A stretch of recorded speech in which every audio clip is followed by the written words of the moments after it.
AMIC Talks, un espacio de colaboración, difusión y aprendizaje en el que líderes de diversos sectores y socios de la Asociación Mexicana de Interiorismo Corporativo nos comparten diversos temas de actualidad para sumergirnos en este interesante mundo del interiorismo corporativo.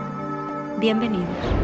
Hola a todos, bienvenidos a este nuevo episodio de podcast. El día de hoy estamos en las oficinas de Page México, así que les doy la bienvenida. Antes de arrancarnos con el tema de hoy, lo que quiero es que cada uno de ustedes se presente, me diga un poco qué es lo que hace dentro de la oficina y qué hacen en Page, quién es Page, para que todos aquellos que nos escuchen puedan entender un poquito qué hacen en la firma. Buenísimo. Pues en Page somos una firma que tiene 124 años de existir. Llegó a México en 2018 y llegamos justo para hacer proyectos complejos, y por complejos nos referimos a ciertas industrias como muy especializadas y por supuesto también el tema de interiores corporativos. Tenemos diferentes unidades de negocio que van desde la parte de interiores, la parte de estructura y sobre todo la parte de ingenierías, que es algo que ofrecemos como un servicio integral, que puede verse como un servicio aislado, pero también como un servicio que complementa a las demás unidades de negocio, en donde vemos mecánico, eléctrico, plomería y ciertas instalaciones especiales. Yo me presento, yo soy Gerardo Cázares y yo llevo la división comercial dentro de Page y la estrategia de la firma en México. Perfecto. Ok, mi nombre es Juan Arriaga, soy gerente de proyectos de la parte de instalaciones electromecánica y bueno, parte de mis actividades es gerenciar todo el equipo de ingenierías, básicamente, desde la parte administrativa, de nuevas contrataciones, de la parte de recursos, de horas, de disponibilidad, pues básicamente esas son mis actividades. Muy bien. Mi nombre es Igor Mayorga, pues yo soy ingeniero eléctrico y mi especialización es en commissioning. Llevo más de 15 años haciendo commissioning. Y aquí en Page, pues fui quien tuvo la misión prácticamente de, junto con Juan, abrir el departamento de ingenierías. Y actualmente estoy como Technical Manager, que básicamente es el que se encarga de verificar que todos los productos que salgan de aquí de Page pues sean de la mejor calidad. Perfecto, pues esto es muy interesante porque no es muy común que una firma de diseño se involucre y tenga su división propia de ingenierías. Generalmente, pues, todo lo que tiene que ver con ingenierías se contrata por fuera y hay despachos especializados y se hacen pues trabajos en conjunto, se subcontratan, pero es muy difícil que una empresa cuente con su propia área de ingenierías. Entonces creo que ese es un gran diferenciador y precisamente de temas similares vamos a hablar el día de hoy. Hoy vamos a hablar de factibilidad, qué implica la factibilidad dentro de un proyecto de interiores corporativos, pero primero que nada quiero que ustedes me expliquen qué es la factibilidad dentro de un proyecto y qué implica, y ya iremos como desglosando un poco de qué va el asunto. Buenísimo. Pues yo creo que antes que explicar qué es un proceso de factibilidad así casi que de diccionario, yo creo que a veces se nos olvida mucho de dónde nace un proyecto y por qué nace un proyecto, ¿no? O sea, independientemente si es de real estate, si es para marketing, si es para operaciones, un proyecto dentro de una organización siempre nace como este reto que busca resolver un objetivo dentro de la compañía que tiene que ver con bienestar, con crecimiento, con generar rentabilidad. Entonces, a veces olvidamos que estos proyectos deben de ir con cierta visión alineada, o más bien con una visión muy alineada al negocio, ¿no? Creo que de ahí es importante partir para entender que entonces la factibilidad son estas herramientas analíticas que te permiten decidir si tu proyecto va a ser exitoso o no. Proyectarlo y decir, oye, tal vez aquí tengo que actualizar ciertas expectativas porque no tengo todos los recursos que necesito para esto que estoy planeando. Tal vez no está tan alineado como pensaba al negocio y tal vez necesito entender un poco más de mi proceso. Creo que y ahorita explicarán Juan e Igor un poco más a detalle, pero parte del proceso de factibilidad es entender cuál es tu proceso. O sea, a quién tienes que involucrar, qué es lo que tienes que evaluar para saber si estás alineado o no a esos objetivos del negocio. Y justo aquí, digo, es un tema que platicábamos, independientemente del tema del podcast, lo platicábamos en meses anteriores. Y hay un estudio que discutíamos que hace HubSpot. HubSpot es una empresa de automatización de marketing y de CRM, que justo tiene una serie de cifras y de conclusiones muy interesantes que voy a leer rapidísimo, porque tienen ahí como cierta tela de donde cortar para lo que venimos a platicar el día de hoy. Este estudio se titula Estadísticas del fracaso en los proyectos, la impactante verdad. Y justo hace ciertas conclusiones, empieza diciendo que, por ejemplo, solo el 64% de los proyectos llegan a sus objetivos. Las organizaciones de alto rendimiento, que de alto rendimiento nos referimos a aquellas que analizan realmente un proceso, completan con éxito el 89% de sus proyectos, mientras que las de bajo rendimiento solo completan el 36%. Las empresas de bajo rendimiento desperdician casi 12 veces más recursos que las organizaciones de alto rendimiento. Solo un tercio de las compañías prepara un caso de negocios o un business case con analíticas estudiadas para nuevos proyectos. Y justo el hablar de esto es entender que todos esos proyectos que no llegan en tiempo, que no llegan en costo, que no se alinean a las expectativas del cliente, tienen muchas veces que ver por decisiones que se tomaron en un proceso previo a accionar el diseño, previo a accionar una preconstrucción. Entonces, justo lo que queremos platicar hoy, o lo que venimos a platicar hoy, es cómo estratégicamente, cómo desde un punto de vista temprano es importante no solo que el cliente tome buenas decisiones, sino que los especialistas de la industria nos acerquemos con los clientes antes de que empiece a correr pues un proyecto de real estate o empiece a correr un CAPEX, ¿no? Dentro de un proyecto. Claro, y es muy interesante porque efectivamente muchas veces cuando un proyecto llega a las manos de un despacho de diseño de cualquier tipo, pues ya te dan un programa, ya te dan algunas cosas y te arrancas a trabajar para cumplir en tiempos, pero a veces es importante dar ese paso previo a hacer el análisis verdadero y el acercamiento con el cliente para ver qué tan real son las expectativas que está teniendo y de qué manera realmente se pueden cumplir, o si los objetivos no van a ser en lo absoluto reales, ¿no? Entonces, sí me parece muy interesante que tomen ese step backwards para poder hacer este análisis completo. Entonces, no sé, ¿quieren complementar? Sí, claro. Bueno, pues iniciando, ya respondiendo a tu pregunta puntualmente, que es un análisis de factibilidad, pues no es más que un proceso sistemático, analítico, en el cual se siguen algunos pasos para verificar que uno, tengas bien claro cuál es la necesidad del proyecto, o tú como cliente sepas qué es lo que necesitas para generar este proyecto nuevo. Y conforme vas avanzando en los pasos, pues vas de alguna manera analizando cada uno de los elementos que necesitas para afianzar y para tener para que tu proyecto sea un éxito, ¿no? ¿Cómo lo haces? Pues yo creo que la parte inicial que debemos entender todos es qué es lo que quiere el cliente, ¿no? O tú o si eres tú el cliente el que va a proyectar, ¿qué quieres de ese proyecto o cuáles son tus necesidades que tienen que atender ese proyecto? Como te dije, yo soy especialista en commissioning, y el commissioning es un proceso de calidad como en tiempo real, en el cual tú aseguras que lo que el cliente quiere es lo que el diseñador diseña y lo que es el contratista construye y es lo que el operador opera. Casi todo eso es como en tiempo real, ¿no? Entonces, el inicio de ese proceso se hace con un documento que se llama OPR, Owner's Project Requirements, por sus siglas en inglés. Entonces, este OPR, la intención es que, pues, prácticamente es la carta a Santa Claus, ¿no? Quiero mi proyecto de oficinas para que albergar a cierto número de personas con cierto número de departamentos, y pues digamos es el escrito en el cual se debe de basar todo el equipo para poder pues llegar a esa meta, ¿no?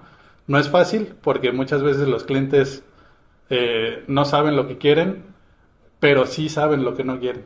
¿no? Entonces, cuando tú les empiezas a dar estas opciones, pues me dicen, no, es que sí quiero esto, pero no, etcétera, ¿no? Entonces, pues ya empezamos a ver otras cuestiones más específicas y tenemos que orillarlos a buscar esas como respuestas que queremos para que él pueda desarrollar de mejor manera su proyecto. Claro, porque a veces también parece, ellos creen que saben cuando en realidad no lo tienen tan claro y es la responsabilidad del diseñador decir, a ver, no lo tienes tan claro y vamos a ayudarte para llegar a donde queremos llegar, ¿no?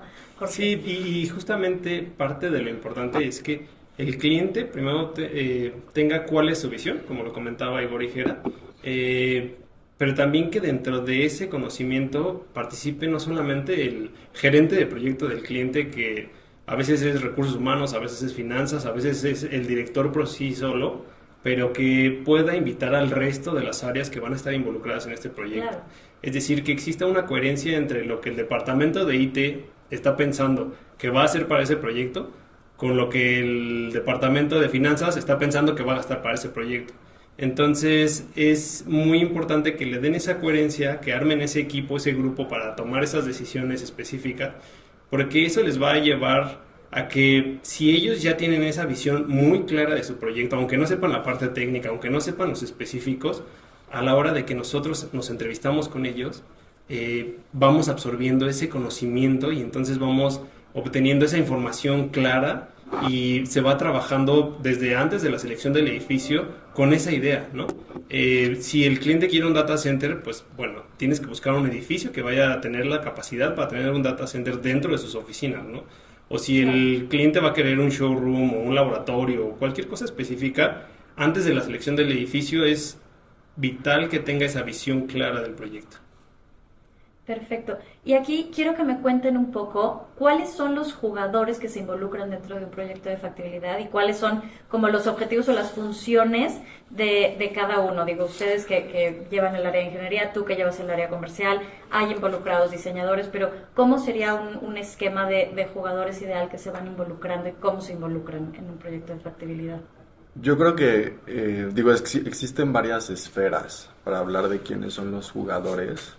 Yo, desde mi perspectiva, creo que diría que es importante que las empresas entiendan cuáles son los pilares de la compañía en el momento en el que están, ¿no? O sea, hoy es que el pilar ahorita es toda la transformación digital, ahorita es todo el tema de atracción y retención de talento. Tengo un pilar muy fuerte que está enfocado en innovación para la rentabilidad. Entonces, entender cuáles son esta agenda dentro de la organización que se alinea a un objetivo de un proyecto y decir, oye, dentro de estos pilares hay ciertos líderes que toman decisiones, que hacen estrategias y que desarrollan ciertas iniciativas. Entonces, creo que es importante involucrarlos. A veces parece que dentro de una organización es crucial involucrar a ciertas personas que creemos que tienen que ver más con la operación del proyecto, pero tiene que haber un tema de estrategia siempre, ¿no? Entonces,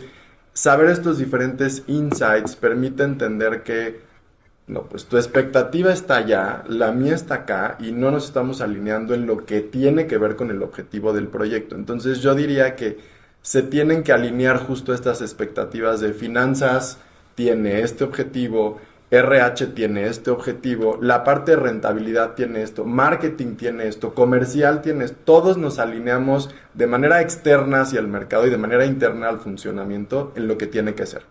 Y creo que aquí es importante, o al menos yo lo vería como en 3 niveles. Uno, todos esos involucrados relacionados a los pilares que tienen que ver con la toma de decisiones dentro de las diferentes unidades de negocio de los diferentes pilares, que son los líderes, vamos a decir, directores, gerentes, etc. 2 son los operativos que apoyan al usuario final o apoyan a otros operativos, áreas de soporte, IT, recursos humanos, todas estas áreas conocen a veces mejor al usuario final de lo que se conoce el usuario final, porque ellos se encargan de administrar sus necesidades. Entonces, a veces es importante tenerlos porque conocen la infraestructura, ¿no? Uh-huh. Y 3, el usuario final, que es el que opera al final del día el negocio y quien está en el día a día de las transacciones o de la operación de la compañía.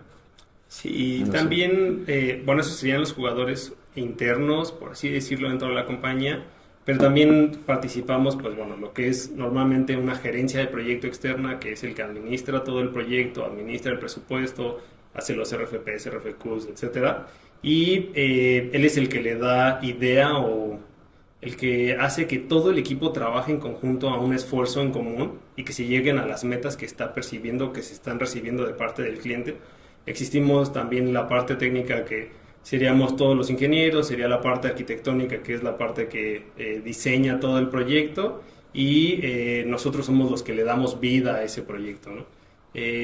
También está la parte estructural y obviamente un jugador que es un poquito más externo pero que es con quien nos vamos a enfrentar todos los días va a ser el landlord o el dueño del edificio. Que también es una parte vital, ¿no? Digo, quizá en este punto todavía no entraría de lleno, pero sí nos proporcionaría mucha información de lo que le va a poder proveer a nuestro cliente. Y creo que digo, ahí yo agregaría rapidísimo, que justo creo que es el mensaje de cómo ofrecemos nosotros el servicio y cómo nos gusta trabajar. Y creo que sería un mensaje a toda la industria de involucrémonos, o sea, tenemos que llegar antes. Claro. Lleguemos antes de que sea demasiado tarde, porque a veces nos tocan proyectos bien retadores, con tiempos bien retadores, con presupuestos bien retadores, que se hubieran podido de alguna otra forma generar de una manera más estratégica en un paso previo.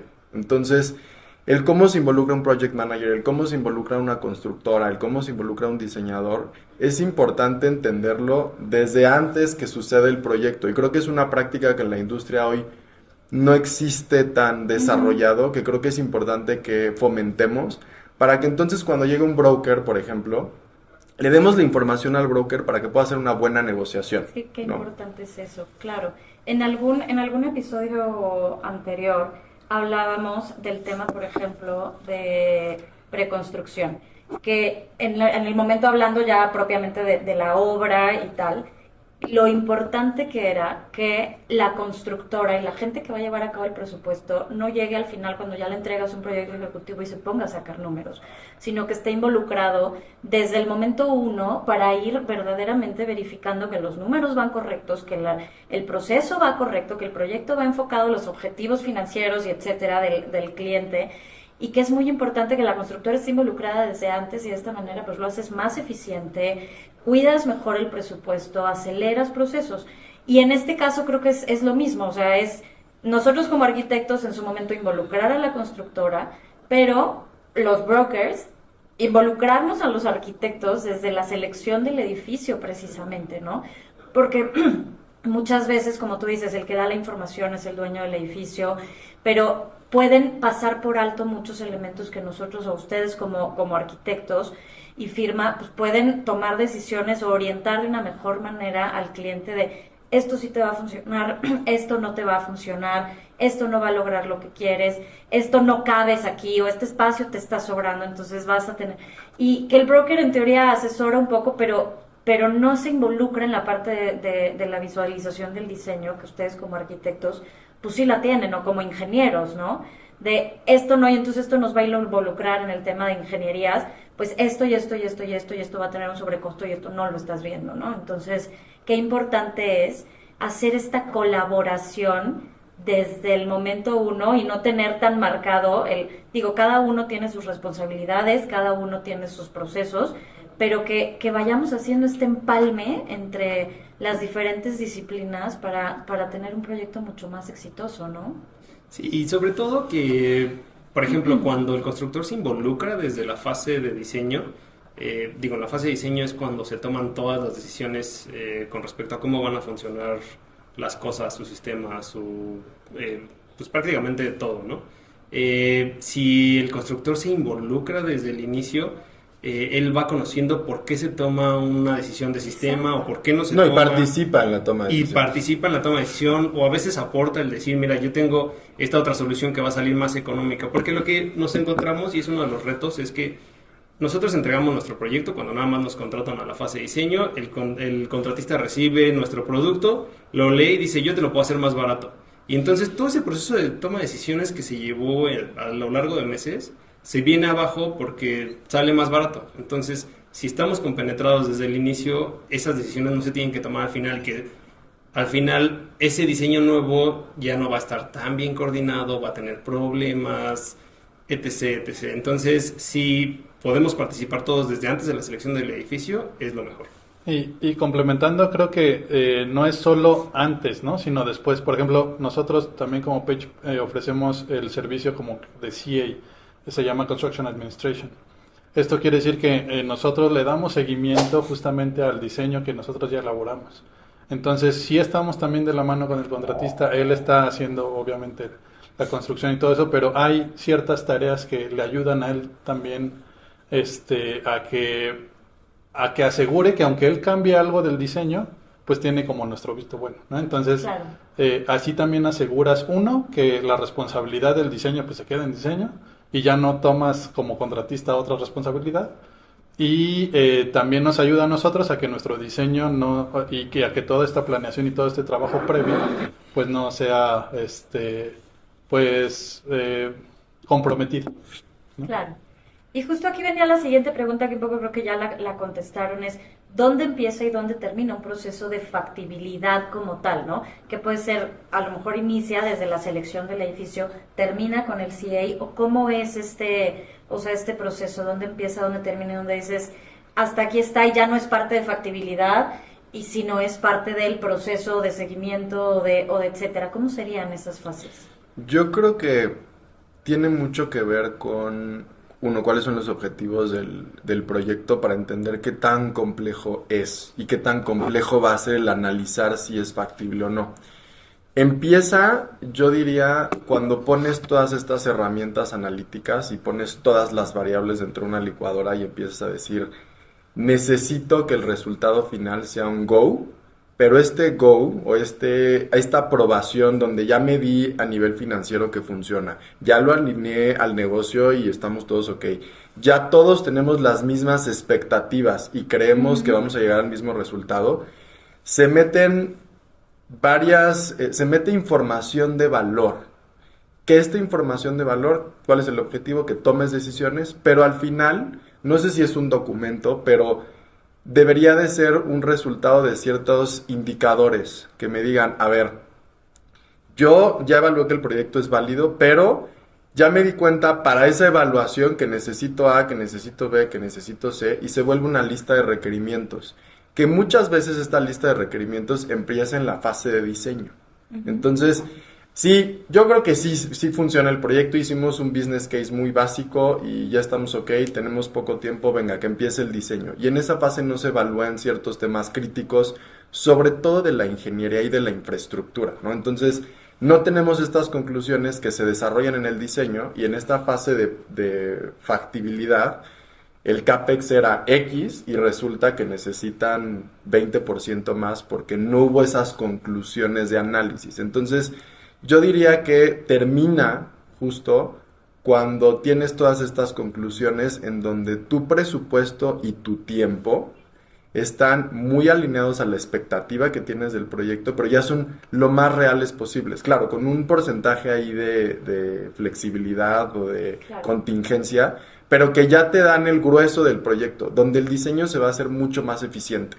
Y empieza justo en detonar toda esta información de valor, todo este research que tenemos que hacer para tomar decisiones. No sé, ¿ustedes qué opinan? Está perfecto. Ok. Y Creo que no hay nada que añadir. perfecto. Y justamente, ¿cuál es el resultado una vez que llevas a cabo todo este proceso de factibilidad? Decías, no sé si se entrega un documento, bueno, se entrega un documento, se le informa al cliente y una vez que lo tienes dices, aquí terminamos el proceso de factibilidad y entonces, ¿qué sigue, no? Ya le das paso al diseño o realmente nunca terminas como de alinear y de dar como ese seguimiento, o en qué momento finaliza, cómo son esos siguientes pasos. Pues mira, ¿cuál es el resultado? Pues básicamente son tres, ¿no? Es lo acepto, lo rechazo o lo acepto, pero tengo estos riesgos. Y cuando se da pues ese momento, depende mucho de justamente lo que se empezó y cuáles eran las metas del del proceso, ¿no? Si se estableció que para poder dar finalidad al proceso tú tienes un cierto número o llegaste a un valor numérico o si tu meta era hacer 3 opciones y de esas 3 opciones ver cuál es la mejor, depende mucho de eso, o del proceso que tú escogiste para hacer el análisis. Uh-huh. Entonces, una vez que tú ya tengas pues definido ese proceso, viene la intervención de todo el equipo, y la intención de que venga todo el equipo justamente es dar toda la información necesaria para que la gente tome la mejor decisión. ¿De qué depende toda esta información necesaria? Pues justamente va a depender de los reportes, de las mediciones que se hayan hecho en campo, ¿no? De la calidad, si se hizo un levantamiento o no, si de repente un edificio sí tiene toda la documentación que necesitas y otro claro. No, porque pues ahí simplemente ya es tiempo. Si por ejemplo, comentaba Juan, si quieres poner un mini data center en tu edificio, pues para un data center necesitas un cierto número de equipos, ¿no? Por ejemplo, necesitas UPS, esos UPS normalmente tienen baterías y las baterías pesan muchísimo, para lo cual un edificio comercial normal pues normalmente no está calculado para tener esas cargas, ¿no? Si tienes una subestación, por ejemplo, si tu foco es ahorrar energía y tienes una conexión, por ejemplo, tipo doméstica normal, pues no es un buen approach, porque sabes que ya de entrada una media tensión te ayuda a generar ese ahorro de energía para el pago de CFE, ¿no? Uh-huh. Si tienes un piso y de repente quieres ocupar todo ese piso, ¿qué necesitas para tener ese piso? Si ese piso tiene respaldo de emergencia, depende de tus actividades, obviamente. Si esa emergencia ya te la provee el edificio, típicamente la emergencia en los edificios solo está para los sistemas críticos, que son los elevadores, el sistema de emergencia de protección contra incendio, ventilación, presurización, etcétera. Pero casi nunca te dan a ti como inquilino, uh-huh. Y si tú lo necesitas, bueno, pues necesitas determinar un espacio para poner tu generador, todo eso, ¿no? Entonces, claro. ¿Cuándo termina? Cuando tú sabes ya más o menos, o tienes un paramétrico de cuánto te va a costar tener todos los servicios que tú necesitas para la operación de tu edificio o de tu proyecto. Y que justamente en este punto es importante que, ya que haya hecho el análisis previo que platicábamos al inicio, el cliente le dé la información al broker y a nosotros los diseñadores de qué es lo que está esperando de su proyecto. Y, por ejemplo, se me ocurre que el cliente dice: yo quiero estar en la mejor zona de la Ciudad de México porque para mí es muy importante estar en el mejor edificio que se haya construido en la Ciudad de México. Ok, pero ¿cuáles son tus necesidades? Él nos va a decir: mi necesidad es A, B, C o D. Y con esas necesidades nosotros como diseñadores podemos decirle: están perfectas tus necesidades, pero este edificio que tú quieres no las puedes cubrir. Pero quizá el cliente dice: sí, pero estoy dispuesto a pagar ese sobrecosto con tal de estar en ese edificio. O quizá dice: no me interesa el mejor edificio, quizá me voy a un edificio un poquito más abajo, pero que me va a proveer todo lo que yo puedo hacer. Y sobre todo lo que decía Igor es, una vez que nosotros generamos una serie de documentación de levantamiento, de un reporte de campo, de justo todo lo que nos provee el edificio, el broker ya puede ir con el cliente y decirle: mira, así están los 5 edificios que quieres, así están. ¿Cuál quieres, no? Y ya con eso le das más capacidad al cliente de que tenga la toma de decisiones correcta. No, y hacer una mejor negociación. Y hacer una mejor negociación, claramente. Oye, a ver, vamos a negociar el tema de la energía, ¿no? Vamos a negociar el tema de hacer un refuerzo estructural aquí, vamos a ver qué pone el landlord. Entonces, creo que es bien importante justo el involucrarnos antes para llegar con información de valor, para que el rol o la persona que esté en ese momento liderando la negociación, porque yo creo que es justo en un proyecto de interiores corporativos, como que si lo viéramos como una gráfica, en estos picos uh-huh. Hay diferentes roles donde en ese momento es donde está el riesgo en su gestión, en su quehacer, ¿no? Llega un momento en donde el riesgo está en el diseñador, llega un momento en donde el riesgo está en el contratista, entonces en el punto de inicio, que generalmente es real estate, el riesgo está en quien hace la transacción. Entonces, si todos en ese momento le damos información de valor a este rol que va a ser una negociación, Claro. va a ser una negociación en pro de que podamos avanzar a una inversión muy eficiente en todo el proceso, ¿no? Y sobre todo en el tiempo. Entonces, creo que esa es un poco como la invitación de antes del diseño, antes de discutir cualquier tema ya de desarrollo de proyecto, demos esa información de valor para que quienes tienen que tomar decisiones las tomen desde el mejor punto a nivel evaluación, ¿no? Claro. Y a ver, cuéntenos digo, si no pueden mencionar nombre de proyecto ni de cliente ni nada, no pasa nada, pero alguna anécdota que tengan de algún proyecto en particular que se hayan encontrado con una dificultad haciendo este análisis, que sea no el cliente no está entendiendo, o no sé, algo que les haya costado como mucho trabajo superar y cómo lo superaron. Puede ser 1 o 2 proyectos, no sé. Sí. Alguna anécdota interesante. Yo te voy a contar una y justamente quizá por eso hemos tocado tanto el tema de el data center dentro de la oficina, porque justamente en el edificio de Pedregal 24 nos tocó un cliente que quería tener su data center dentro de sus oficinas con todo lo que ya comentamos, ¿no? Y aparte necesitaba respaldo de emergencia porque era vital que ese data center no se apagara nunca. Entonces, el cliente estaba en el piso 20, si no mal recuerdo, y justamente sus generadores estaban en el sótano 2.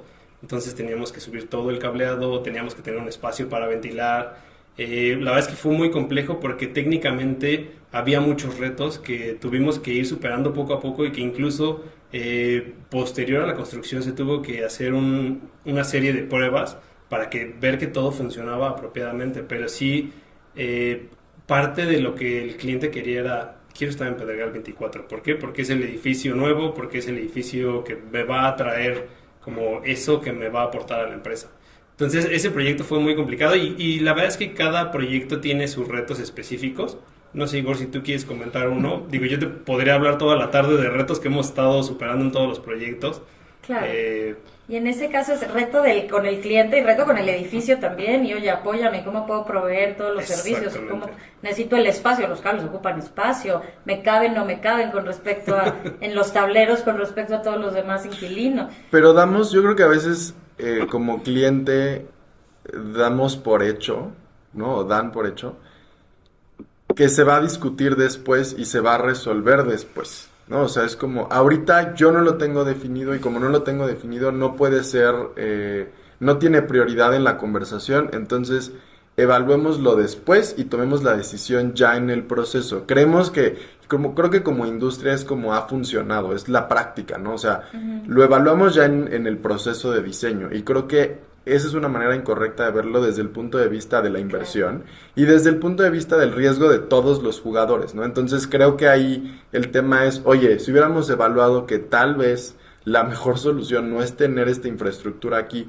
pero sí tener un edificio independiente enfrente a 2 cuadras que nos pueda dar esa infraestructura y ver cómo lo conectan. Ahí está la estrategia. Creo que tiene que ver con, desde mi punto de vista, si lo viéramos a nivel estratégico, el proceso de factibilidad es eso que da la estrategia y ya el proceso de diseño son las tácticas. O sea, realmente es, de aquí voy a alimentar todo mi proyecto, pero si no lo tengo, no voy a poder avanzar, ¿no? Claro. Yo quiero comentar dos lecciones aprendidas de lo que he tenido yo en la trayectoria. Como commissioning me tocó ver muchos problemas, sobre todo en los sistemas mecánicos. Y yo creo que aquí la enseñanza que me ha dejado es, por ejemplo, te digo, yo llevo 15 años haciéndolo. Los primeros 3 años, ninguno de los sistemas que yo podía probar, pues salía bien, ¿no? ¿Por qué? Por temas de diseño, por temas de ejecución. O sea, 10,000 cosas. Entonces, lo que sí he visto es que a lo largo de esta trayectoria que he tenido, todo el gremio, desde la parte de diseño, construcción, brokers, creo que se ha dado la tarea de educarse de tal manera que sepan que ya todos estos procesos se tienen que llevar a cabo, pues, de manera holística, ¿no? O sea, de tener todas estas disciplinas ya en el barco para empezar a hacer estos proyectos. Entonces, lo que sí te puedo decir que los últimos 5 años que yo he estado desarrollando el commissioning, sí se ve la diferencia de que ha habido esta educación en el gremio para bien, porque ya la comunicación fluye de manera más dinámica. Obviamente tenemos ya pues mucho software, tenemos el proceso BIM, tenemos muchas cuestiones que nos han ayudado a generar esta comunicación y esta interacción entre todos. Y pues es muy bueno verlo, ¿no? Sin embargo, pues nunca va a dejar de ver la gente que sigue casado con lo antiguo y que pues y que quiere hacer las cosas pues porque él las quiere así, ¿no? Sí, porque así está acostumbrado. Pero sí me parece una manera como muy interesante de poder atacar los proyectos, ¿no? De verlo. Y me encanta justo que estén involucrados y que estemos aquí sentados con ingenieros, hablando de proyectos arquitectónicos y hablando de diseño y hablando del involucramiento que pueden tener desde el inicio para verdaderamente lograr pues proyectos exitosos. Así que qué bueno que lo hagan y que lo tengan ya tan implementado dentro de la compañía. No sé, pues estamos llegando ya al final de la entrevista. No sé si ustedes quieran agregar algo más del tema o de cualquier otra cosa.